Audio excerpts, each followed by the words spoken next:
The family trip had been my mom's idea. One last bonding experience before the real world swallowed me whole. That's what she told everyone. That's what she told me. I had just finished community college with honors. My job applications were pending, and I was helping around the house while waiting. But to my parents, that translated to dead weight. We rented a gray Dodge van for the trip, a loop through the countryside, small towns, and state parks. Mom packed snacks for everyone but me. "You'll be fine," she said. "You're not exactly starving." They laughed. My younger brother Lucas, always grinning like a hyena, added, "She eats air for dinner anyway." Please subscribe to our channel and tell us in comments from where are you watching this video. I sat by the window, headphones in, trying not to cry. My music was off. I just didn't want them to hear how silent I'd become. My father's voice cut through the car like a blade. "She better not ruin this trip. I paid for her existence long enough." I was 24, working part-time, and I still paid rent at home. But in their eyes, I was a leech, and they never let me forget it. 3 days into the trip, we pulled into a town I'd never even heard of. Mason Hollow. It was the kind of place you only end up in if you're lost or trying to disappear. 1 gas station, 2 diners, no cell reception. We stopped at a motel to sleep. I offered to run in and ask about rooms. My dad handed me a crumpled $5 bill and said, "Here, buy yourself some self-respect." I walked into the lobby with tears stinging my eyes. When I came back out, the van was gone. At first, I thought maybe they'd gone to get food. Maybe they were playing a cruel joke. I waited, 10 minutes, then 20, then over an hour. Finally, I asked the motel receptionist if anyone had left a message. She looked uncomfortable and handed me a torn napkin. On it, in my mom's handwriting, it said, "Let's see how she survives without us now. Crawl if you want to catch up." I didn't cry. I didn't scream. I just sat down on the curb and stared at the dirt-streaked pavement like it would explain what I'd done to deserve this. By nightfall, I still hadn't moved. A man eventually approached me, a thin, middle-aged custodian from the nearby shelter who'd noticed me sitting alone. "You all right?" he asked. His name was Clarence. His voice was calm, like wind rustling through a cornfield. I didn't speak for a while.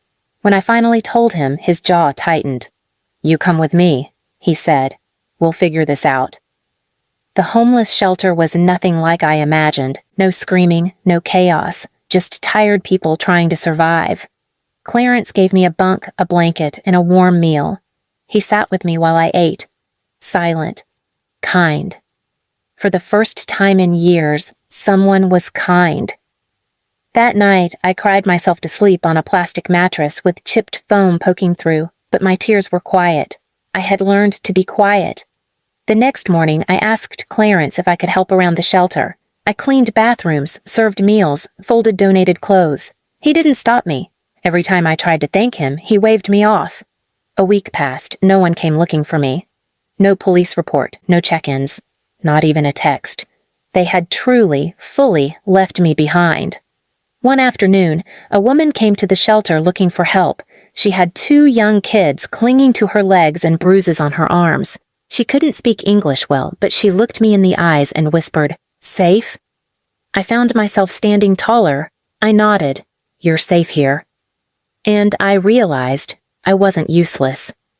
Over the next month, Clarence taught me how the shelter operated, where the food came from, how to manage donations. He let me shadow him, then trusted me with real responsibilities. He told me one evening while sipping bad coffee on the porch, "You were never the problem, sweetheart. You were just in the wrong house." 2 months passed, then 3, and I never once heard from my parents. But I no longer waited. Instead, I applied for a certificate program in social work, Clarence's idea. I got in, I saved every stipend dollar, I took up a side gig cleaning offices after midnight, and I never stopped helping others. But the part of me that had been abandoned on that motel curb still ached. Until one afternoon, when a man came through the shelter door carrying a heavy duffel bag and a letter in his hand. He was wearing a dark coat and looked nervous. "Is there a girl named Kennedy here?" he asked. I looked up from the soup counter. "Yes," I said slowly. He handed me the letter, nodded, and left. The envelope had my mom's handwriting. It said, "It's time you came home." I didn't open it right away. Instead, I went to Clarence. "I think they want me back," I whispered. He didn't say no. He didn't say yes. He just looked at me and said, "You have a choice now. That's what makes you different." And I smiled, because I already knew my answer. I wasn't going back, but I was going to show them who I became without them. And that's when the idea for my revenge first sparked. 3 years passed. Not one phone call, not one visit. The woman who used to call herself my mother hadn't even bothered to lie about missing me. My father, always one to bark orders and belittle from the recliner, seemed to forget I ever existed. And my brother Lucas? He was too busy posting gym selfies and drinking at tailgates to even notice I was gone. But I hadn't been idle. After finishing my certificate, I secured a paid position managing day programs at the shelter. I'd built trust, earned respect, and helped restructure half the damn place. I'd gone from scrubbing donated shoes to leading grant meetings. People listened when I spoke now, especially the families we saved, especially the kids. And thanks to a volunteer accountant named Greg, who'd noticed how I handled inventory logs, I was now taking business courses online, fully funded by a local nonprofit. Turns out, I was good at more than surviving. But the part of me they left on the motel curb, the girl with nothing but silence inside her, that part wasn't satisfied. I didn't want just to move on. I wanted them to feel it. Then came the surprise twist of fate, a fundraiser gala to honor the shelter's growth. It was my name on the event flyers. I was no longer just a worker. I was a public face. That's when the media picked up the story. The abandoned girl who rebuilt a shelter that saved thousands. That's what they called me. And that's when my parents saw me again. Not in person. On TV. Smiling. Standing at the podium, I thanked Clarence, the staff, the volunteers, and then, with every camera lens pointed my way, I said, "I used to believe I was a burden. My own family made sure I did. They left me behind 300 miles from home and said, 'Let's see how she survives.' Well, this is how." The room went silent. Then the applause shook the chandeliers. 2 weeks later, I received a letter. From my mom.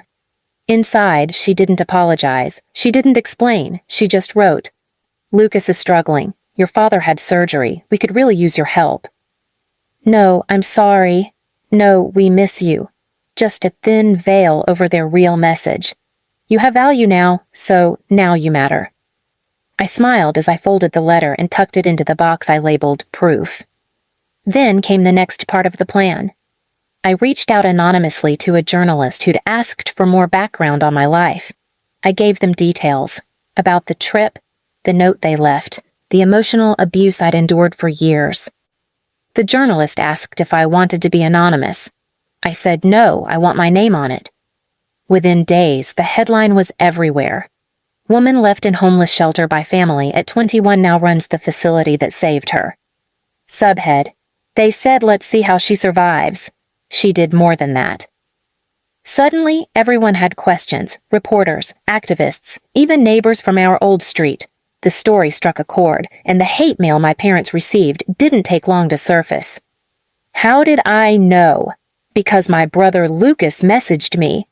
"What the hell did you do? Mom can't go outside without people staring. Dad's friends won't speak to him. Please take it down. You've made your point." But I hadn't. Not yet. So I replied, "I'm just getting started." And I meant it, because my final move hadn't been played. That was still coming. It was the 20-year anniversary of my old neighborhood's founding. A reunion-style block celebration was being hosted at the community center, complete with food trucks, local news coverage, and nostalgic speeches from longtime residents. And guess who was organizing the whole thing? The local development fund, in collaboration with me. I had quietly become a private donor under a different LLC. That meant I helped approve the guest list. So I added 2 names, Jill and Martin Penrose, my parents. They didn't know I was involved. They thought it was an open invite event. When they arrived, my mother was wearing her classic pink cardigan, fake pearls and all. My dad wore his usual smugness, like the world owed him for surviving it.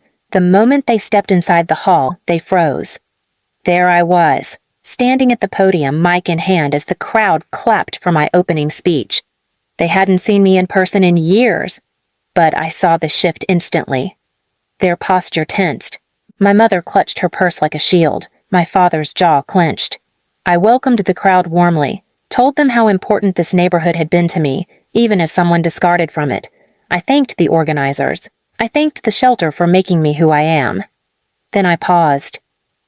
"There's one more thing I want to say," I told the crowd, eyes scanning gently. "You may have heard the stories of what happened to me, but tonight I'm not here to speak as a victim. I'm here to offer something I never got. A second chance." Gasps rose. People leaned in.